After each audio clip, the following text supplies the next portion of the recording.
నేను కూలీలు మామూలు కూలీనాలు చేసుకుంటా. ఎట్లుంది రేవంత్ పాలన? రేవంత్ రెడ్డి అన్నకాడికి మస్తుగా పొనుకుంటూ వచ్చిండు, రాజకీయం తిరిగిండు, ఇది చేపిస్తా అది ఇప్పిస్తా, మహిళలకు పింఛన్లు ఇస్తా, 2000లకు 4000 ఇస్తున్నాడు, అది పోయింది, 4000లకు 6000 ఇస్తాను, ఇది ఉంది. ఆయన చేసింది ఏంటో ఒక బస్ ఫ్రీ పెట్టిండు, ఆడవాళ్ళకి ఇద్దాలు పెట్టిండు, అంతకు తప్ప ఏం లేదు. మనం సంబరం చేసుకుంటుంటే మేము ఏడుపులు వింటున్నాం, కానీ ఆయన సంబరాలు మా ఆయన చెప్పి మాకు ఆయన సంబరాలు చేసుకుంటూ అనుకుంటున్నాడు, కానీ మాకు ఏడుపులు వస్తున్నాయి. ఆయన చేసే పనులు గట్లున్నాయి. పాపం కేసీఆర్ అప్పుడు ఉన్నాక ఇది హోదా మాకు ఇంతో అంత ఈ కాలం అయింది, కేసీఆర్ ఉన్నాక మా ఇంతో అంత మా వరకు మేము బతికినాం. కానీ ఈ రేవంత్ రెడ్డి అయితే ఎప్పుడు వచ్చిండో మాకు బాగా మాకు లత్త కొట్టిందో, మా నాయన ఊళ్ళో వచ్చిందో మాకు అన్నీ లత్త కొట్టినట్టే ఉన్నాయి.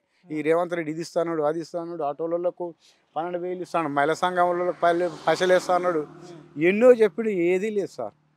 అంత ఒట్టిది అన్ని మాటలు. సంబరం అంటే ఆయన సంబరం చేసుకుంటుండే, కానీ మాకైతే ఏ సంబరాలు ఏడుపు తప్ప ఏది లేదు సార్. అంతే సార్. అదే సార్ ఆయనకున్నదే గది. ఏమనుకుంటారు ప్రజలు? మరి ప్రజలు ఎందుకు ఏడుస్తారు? ప్రజలకు ఇది ఇస్తాను అది ఇస్తాను, మళ్ళీ ఎట్లా వస్తాడు ఏదో అంటారు సార్. ఇక వాళ్ళది ఏదో అంటారు, కానీ మళ్ళీ సార్ అయితే రేవంత్ రెడ్డి రాడు, నేను గ్యారంటీ చెప్తున్నా. నా రాడు. ఏం చేసిండని వస్తాడే, ఏం చేస్తుండు? ఇట్లా సంఘం పోదామంటే రోడ్డు మొన్న నేను పడ్డా, నా పరిస్థితి ఏందాడా ఎవరు చూడాలి నన్ను? ఒకరోజు ఆ సంఘం పోతుండే మీ ఊరు నుంచి వస్తాడు, కానీ ఎమ్మెల్యే ఆయన నడిగిపోండి, ఎమ్మెల్యే అనిల్ రెడ్డి ఆయన నడిపోయి ఆయన ఏడ దొరుకుతాడు, మేము ఏడని అడుగుతామని చెప్పు. అట్లాంటి పరిస్థితులు ఉన్నాయి మాకు అట్లాంటి పరిస్థితులు సార్. అంతవరకు నేను నా సహజం ఏదీ లేదు సార్, ఏది లేదు మాకు. మేము చూసినంత నేను 60 ఏళ్ళకి వచ్చినా ఇంతవరకు ఏం చేసినా కాంగ్రెస్ పార్టీ ఏం చేశారు? పాప ఇంద్రమ్మంగా ఇండ్లు ఇచ్చింది, గది ఇచ్చింది కాంగ్రెస్ పార్టీ, కరెక్టే గది ఇచ్చింది. ఈ రేవంత్ రెడ్డి ఏదీ లేదు.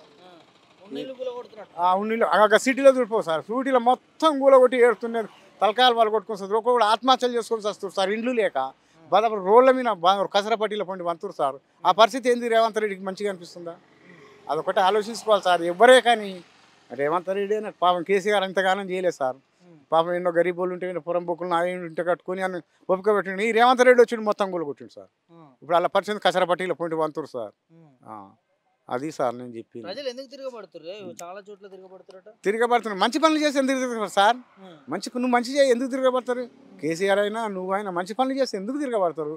ఎందుకో కేసీఆర్ మాత్రం తిట్టక మరి రేవంత్ రెడ్డికి నిద్రపట్టదు, ఇది గ్యారంటీ. ఎందుకో మరి ఆయన కేసీఆర్ని తిట్టది, రేవంత్ రెడ్డికి నిద్రపట్టదు. ఏమిటి తిడుతున్నా నాకు అర్థం కాదు. కేసీఆర్ రేవంత్ రెడ్డి కుట్ర ఏంది? నాకంటే పైన చేసుకుని మేడి చేసుకుని ఆళ్ళు చేసుకుని హైదరాబాద్ చేసుకుని ఇవన్నీ మంచిగా చేసుకోవచ్చు. నేను చేయలేకపోతున్నా ఒకటే దడిపోయిన నా వరకు నేను అనుకుంటున్నాను. నేను చేయలేను, అంత పెట్టలేను అనుకుంటున్నాను, అంతే. అందుకే తిడుతున్నాను సార్. రేవంత్ రెడ్డికి ఆయనకు ఒక రోజుకు ఒక మాట అనేది ఆయనకు నిద్రపట్టదు. అది రేవంత్ రెడ్డి పని. అది మరి చూసి ఏం చేయగలుగుతాం సార్? మేము చూసుకుని ఇట్లా బదారకుండా కూర్చున్నాం, పండ్లు లేక. అది సార్ మా పరిస్థితి. అది నా బాగాలేదు సార్, ఏది బాగాలేదు. చూస్తే ఊరు దిక్కు చూస్తే కానొస్తలేదు సార్. మా ఊరు పరిస్థితి ఒక ఇట్లా ఉంది సార్. మా ఊళ్ళోనే కదా, చుట్టుపక్కల ఊర్లు అన్నీ అట్లే ఉన్నాయి సార్. నువ్వే ఊరు పైల్మానపురం పో, రేపాక ఓ, ఇట్లా ఒలిగొండ ఓ, మల్లెపల్లి ఓ, ఈ ఊర్ల పండు ఇదే రేవంత్ రెడ్డి అంటే వాళ్ళు మంటారు సార్. ఇప్పటికైనా ఎందుకు అంతలో వేసిండు మరి ఆయన? ఎందుకు మంత్రం?